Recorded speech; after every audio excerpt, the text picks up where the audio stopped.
ఎంత గొప్ప దేవుడు అండి. మనల్ని ఆయుష్కాలం అంతా కాపాడే దేవుడు, మన బాధలన్నిటి నుండి విడిపించే దేవుడు, మన రోగములన్నిటి నుండి మనల్ని స్వస్థపరిచే దేవుడు, మన ఆపదలన్నిటిలోనూ మనల్ని తప్పించే దేవుడు, మన కొరకు ప్రాణమిచ్చి తన రక్తాన్నిచ్చి మన కొరకు సెలువులో మరణించిన యేసు ప్రభువు మనల్ని ఎంత ప్రేమిస్తున్నాడో మనం ఒక్కసారి ధ్యానించి గుర్తిస్తే బతుకంతా జీవితాంతం వరకు ఆయన్ని విడిచిపెట్టమాట.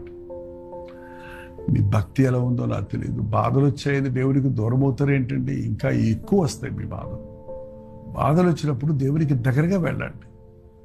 కొన్నిసార్లు మనం తప్పు చేసినప్పుడు మన తండ్రులు కానీ మన అధికారులు కానీ వాళ్ళు గద్దిస్తారేమో తిడతారేమోనని తప్పించుకొని తిరుగుతానికి ప్రయత్నిస్తారు. దానివల్ల ఎంత నష్టపోతున్నారో తెలుసండి.